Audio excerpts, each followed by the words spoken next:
Hoje, essa semana especificamente, a gente teve que mudar o dia tradicional, né, que é as terças, para esse sextou aqui. E, como sempre, a gente sempre traz os gestores aqui para falar com vocês. Lembrando que se vocês tiverem sugestões, né, se tiverem alguma gestora que vocês acham legal, algum fundo que vocês têm, né, que vocês têm cota, que vocês acham legal conversar com o gestor, a gente está sempre aberto a sugestões, então vocês podem mandar aqui no chat, podem mandar para a gente no meio das nossas redes sociais. E hoje eu trago para vocês o Alexandre Silvério, que é CEO lá da Tenax Capital. Tudo bem, Alexandre? Bom dia, Eduardo. Como vai? Tudo bem? Obrigado pelo convite da Suno. Obrigado a todos os participantes aqui da live.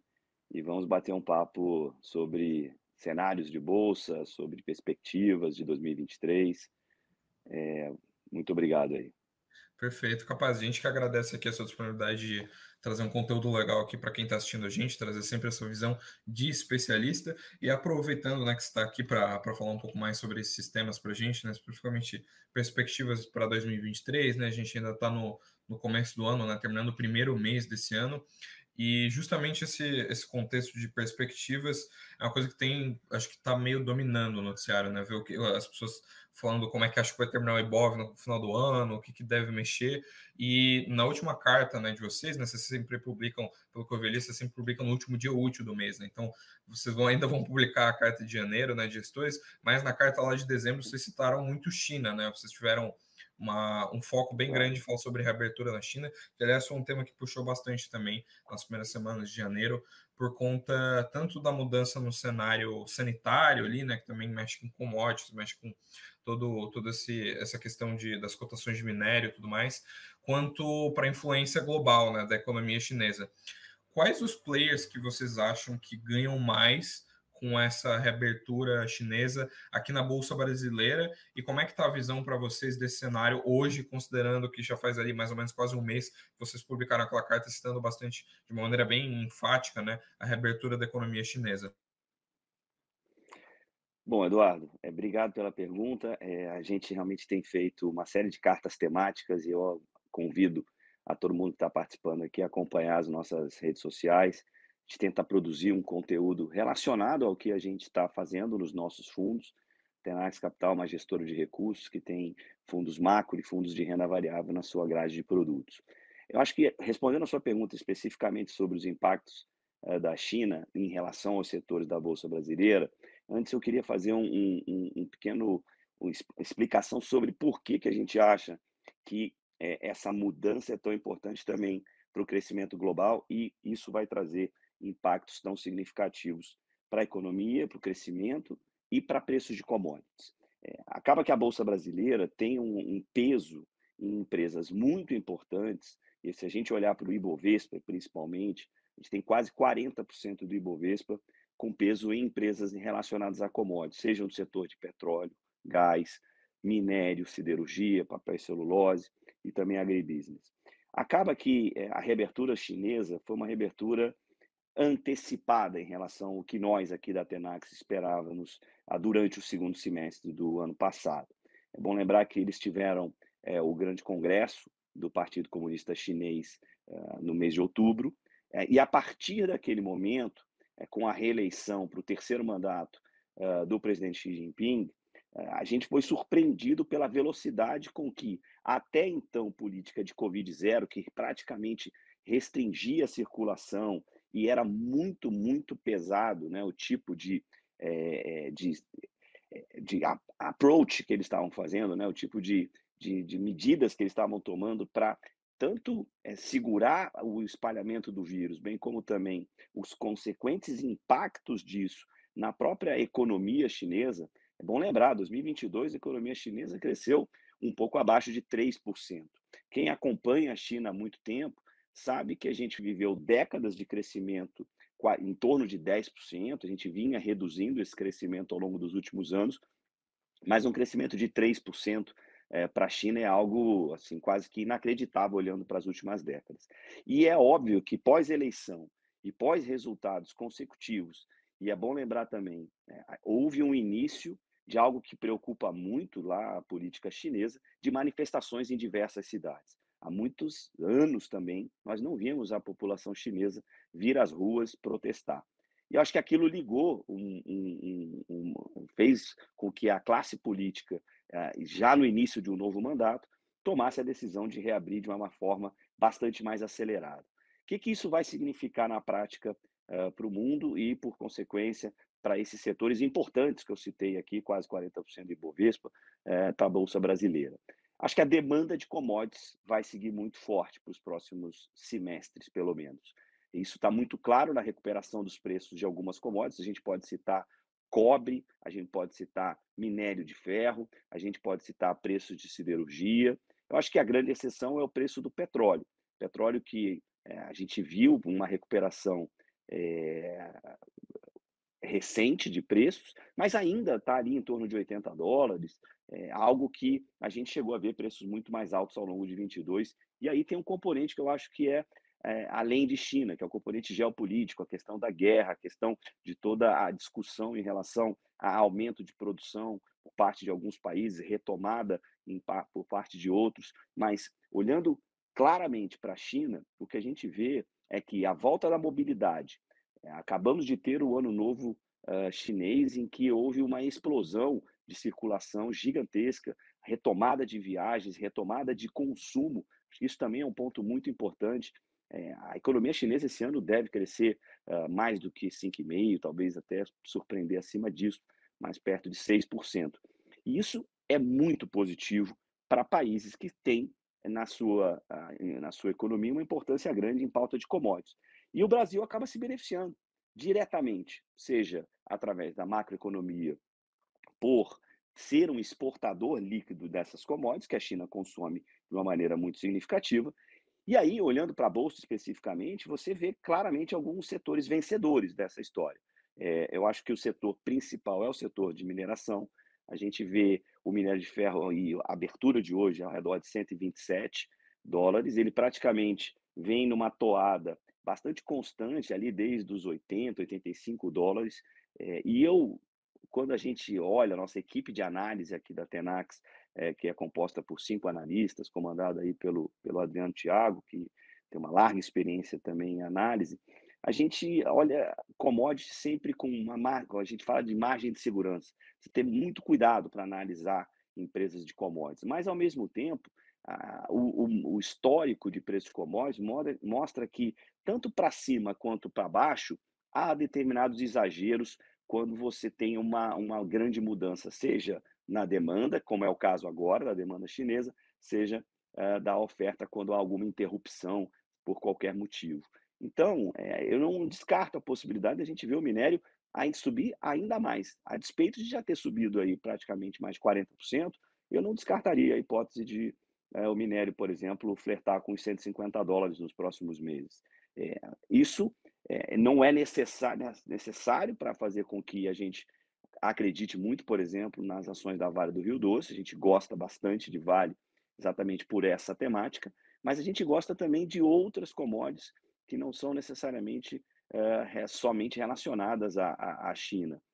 A gente gosta, por exemplo, de empresas do setor de óleo, não necessariamente Petrobras, mas empresas que a gente chama de junior companies, que estão começando a produzir aqui no Brasil. A gente gosta de empresas do setor de agribusiness, que não está relacionada necessariamente a essa reabertura e projetos de desenvolvimento urbano barra imobiliário na China, mas empresas ligadas a soft commodities, né, a soja, milho, algodão. Então, a gente está com uma carteira hoje, olhando para esse tema de China, que reflete essa reabertura através de uma presença no nosso fundo de ações de quase 30% em ações de commodities.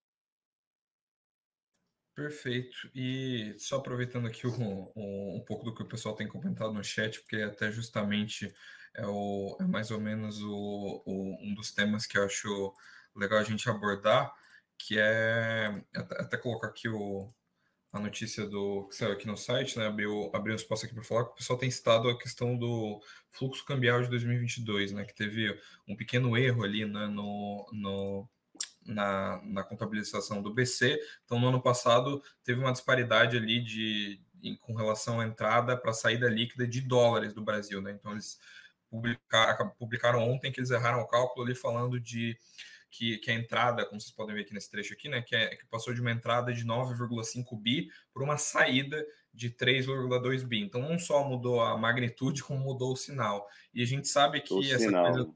Exatamente. Mudou o rumo da coisa, né? A gente sabe que essa pauta do gringo comprando bolsa é uma coisa que o pessoal falava muito ano passado e sempre foi relevante para o nosso índice. Como que você vê essa perspectiva do exterior olhando para essa coisa de emerging markets, né? Porque a gente tem falado há bastante tempo, toda vida que a gente conversa com gestores aqui, é uma coisa bem clara que o Brasil foi um player um pouco mais bem visto por investidores internacionais no ano passado, por conta de os nossos pares não serem tão bons, né? A gente tem China com a economia bem fechada, Rússia está em guerra, e a gente acaba sendo um país um pouco mais investível, digamos assim. Como é que você vê a questão do fluxo para o ano que vem? Lembrando que esse fluxo aqui do BC que eu acabei de mostrar, tá, gente? Ele é o fluxo cambial, não é um fluxo né, de investimento direto. Tá? O BC contabiliza os dólares que entram e saem, só para ficar claro.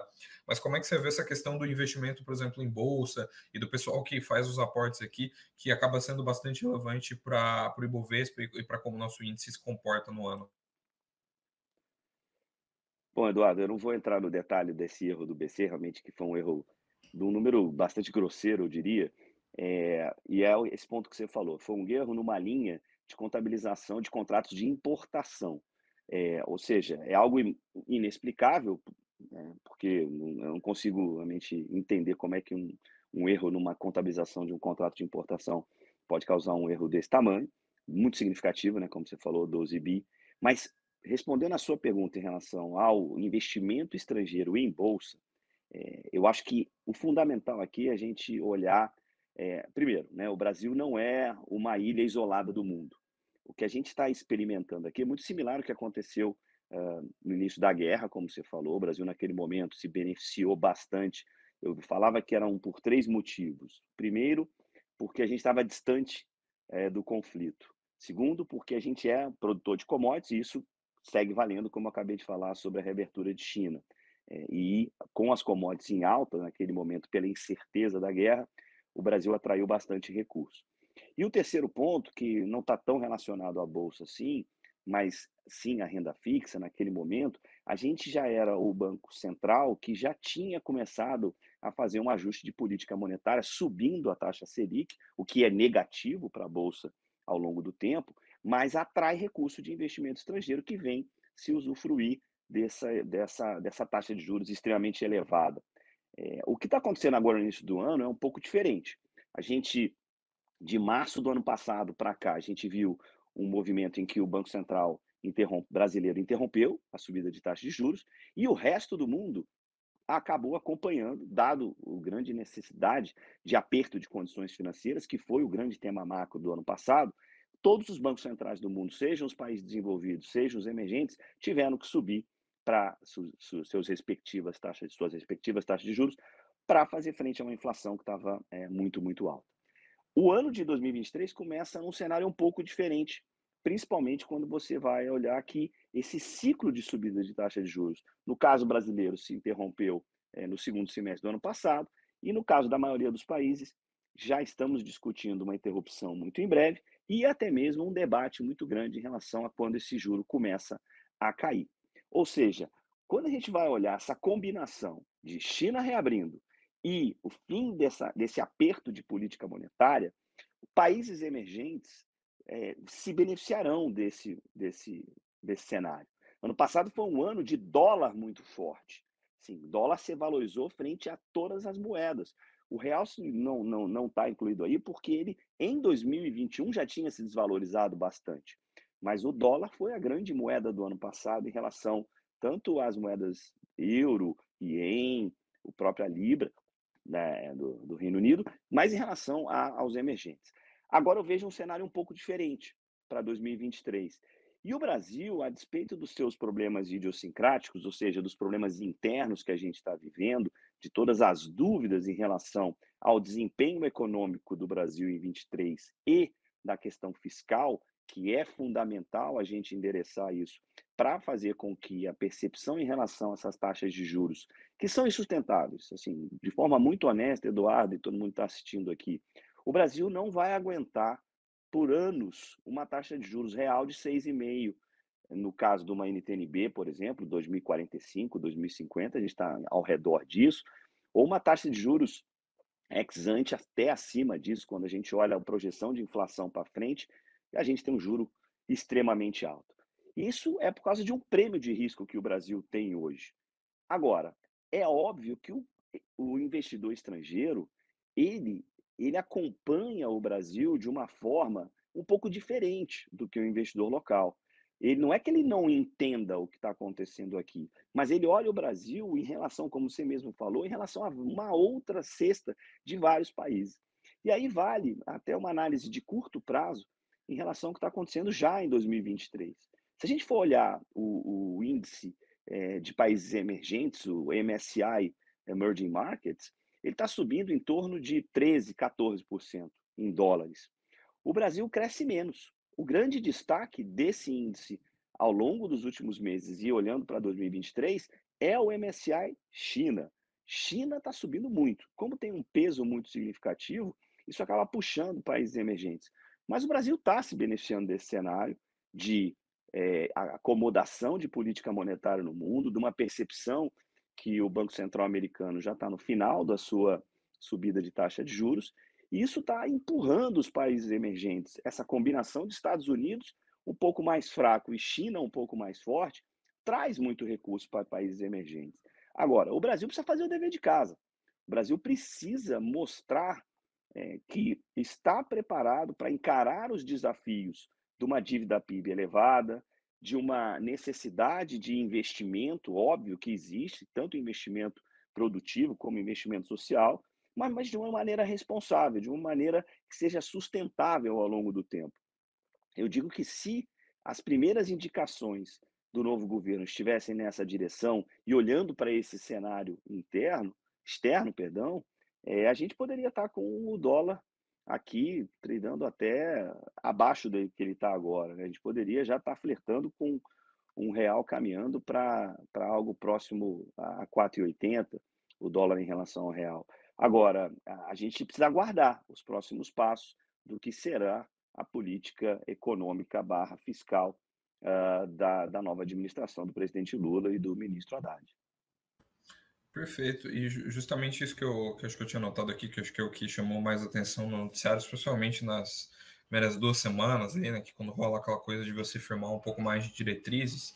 Não que a gente não esteja passando por isso agora, né? A gente toda semana tem novidades sobre essa questão do plano fiscal, de como as coisas estão. Até ontem a gente teve aprovação do Prats lá como presidente da Petrobras, então ainda tem muita coisa sendo colocada né, no seu lugar pelo governo, e a gente sabe que o fiscal foi uma coisa que chamou muita atenção, porque era uma incógnita ainda para o mercado, né, como é que isso ia funcionar, e acho que é uma incógnita meio constante no Brasil, né, a gente nunca sabe como que as coisas vão, como que o governo seguinte, ou mesmo o governo no ano seguinte vai se comportar com relação a essa questão de equacionar as contas públicas.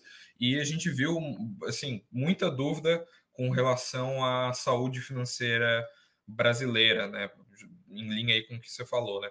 E assim, considerando isso, assim, quais as tarefas que o governo precisaria fazer, ou assim, o que a gente precisaria fazer para dar, abre aspas, dar certo, né? E conseguir atrair um bom investimento nesse ano, e o que seriam, nos olhos de vocês, né, que são gestores, o que assustaria o investidor e faria vocês, por exemplo, reduzir posição no Brasil ou reduzir exposição? Quais tipos de movimento do governo, não especificamente do governo, né, mas desse cenário fiscal de um modo geral, que assustam mais o mercado? Olha, Eduardo, começando um pouco pela como a gente está posicionado, até para dar um pano de fundo para a minha resposta, a gente entrou o ano extremamente conservador nos nossos fundos aqui na Tenax. A gente, nos nossos fundos macro, a gente está explorando esse tema China e esse tema de estabilização de política monetária no mundo de uma maneira muito mais efetiva, tomando muito mais risco no exterior do que no Brasil, o que é uma indicação de que essas dúvidas nos deixam bastante cautelosos em relação aos ativos brasileiros. Em relação aos nossos fundos de renda variável, aos nossos fundos de bolsa, o que a gente fez, eu costumo fazer algumas analogias, e até futebolísticas, foi colocar vários zagueiros na nossa carteira, ou seja, empresas defensivas, empresas que têm receitas em dólar, por exemplo, e ligadas a commodities, como eu falei já, 30% da nossa carteira está nisso. A gente colocou bastante empresas de utilities, né? Ou seja, energia elétrica, saneamento básico, e a gente escapou, a gente saiu de posições de empresas mais alavancadas no seu balanço. Isso não tem nada a ver com o que aconteceu recentemente aí com o caso Americanas, mas já era uma preocupação muito mais de que os resultados financeiros das empresas alavancadas num cenário em que a taxa de juros ia permanecer mais alta, por muito mais tempo do que a gente podia imaginar, dada essa incerteza fiscal, isso ia ser muito detrator de lucro para essas empresas. Então, a gente foi revisando as nossas projeções de lucro para as empresas domésticas e a gente foi vendo que algumas delas, principalmente essas empresas mais ligadas à economia doméstica, mais ligadas à necessidade de crédito para que seus consumidores adquiram seus produtos e as empresas alavancadas, teriam uma revisão de lucro bastante significativa olhando para 2023. E a gente saiu dessas empresas e fomos para empresas que a gente tem mais segurança em relação, seja a capacidade de repasse de preço, seja a sua posição nos seus respectivos setores como líderes de mercado. A gente acabou concentrando a carteira de bolsa aqui na Tenax, nesses casos que a gente chama de mais defensivos. E é assim que a gente está olhando para o ano de 23. Olhando para o que você perguntou, né, o que a gente não pode fazer, eu acho que não tem ninguém aqui que não reconheça a necessidade de alguns investimentos que vão ser realizados ao longo do tempo. A manutenção, por exemplo, do antigo Auxílio Brasil, agora novamente Bolsa Família, isso tudo eu acho que há um consenso. A questão é como financiar esse gasto. Só lembrando, né, a PEC da transição, que tinha que ser votada, uma vez que a gente já tinha um gasto maior contratado para 2023, ela trouxe um número que foi 2 vezes maior do que a necessidade inicialmente apresentada. Aquele foi o primeiro sinal na nossa cabeça de que a nova administração ia buscar um aumento de gasto público para incentivar, seja investimentos sociais, altamente necessário, bem como também incentivar crescimento econômico. E aí a gente tem uma clareza de visão de que o investimento público tem um multiplicador para o PIB que é muito menor do que o investimento privado. Então, provavelmente, a gente vai ter um gasto maior ao longo dos próximos anos. Isso vai requerer, possivelmente, um financiamento de alguma maneira, porque imprimir dinheiro é algo que gera bastante inflação. A gente tem inúmeros exemplos no mundo e em diferentes regiões e países. Precisamos financiar esse gasto maior. E aí eu acho que a gente tem uma grande preocupação aqui na Tenax, é como esse gasto vai ser financiado. O ministro Haddad, e temos uma entrevista dele hoje bastante grande no jornal Valor Econômico, ele vem defendendo que a reforma tributária é a primeira grande reforma que o novo governo vai fazer. Acho uma excelente iniciativa, tenho dificuldade de enxergar um grande consenso em relação a alguns temas da reforma tributária. Envolve diferentes entes federativos, envolve uma série de setores que vão ser impactados. Reforma tributária que o secretário executivo, Bernardo Api, específico para esse tema, tem uma larga experiência e já colocou um projeto no Congresso há muitos anos, nunca conseguiu caminhar. Eu acho que dessa vez tem boa chance, dado que vai ser uma prioridade. Ainda assim, a tese de que essa reforma tributária é neutra do ponto de vista de aumento de impostos não resolve o problema do aumento de gastos. A gente hoje tem um déficit primário estimado para esse ano, que é a diferença entre o que o governo gasta e o que ele arrecada, de 2% do PIB aproximadamente. Para a gente conseguir estabilizar a dívida pública, é necessário que a gente faça um superávit primário de 2%. É uma diferença de quase 2%, é uma diferença enorme para os. E esse é o grande desafio. Da onde virá o recurso para financiar esse maior gasto? Que, na nossa opinião, é um gasto que não é impulsionador de uma forma tão grande do PIB. A minha opinião pessoal, e aí é o que eu penso, é que a reforma tributária até não pode não trazer um aumento de carga tributária, aumento de carga de impostos, né, seja para as empresas, seja para a população através de imposto de renda. Mas ao longo de 2023, é inevitável, na minha visão, que a gente tenha um aumento de impostos, seja através de reoneração, a gente precisava da reoneração dos combustíveis, o governo iniciou 2023 tomando uma decisão muito mais política do que econômica, de não reonerar e não aumentar o preço da gasolina e dos combustíveis na bomba. Eu entendo, dada a situação política do país, ainda assim isso é insustentável olhando para frente. Acho que vai ter aumento de carga tributária, sim, para as empresas, e eu não descartaria que haverá aumento também de carga tributária para as pessoas físicas ao longo do tempo. Então, é o que eu chamo de trade-offs, né? Para você ganhar alguma coisa, você tem que entregar outra. O governo vai arrecadar mais através de mais impostos para gastar mais. Esse equilíbrio, ao longo do tempo, a gente vai ter que ver como vai se traduzir em PIB.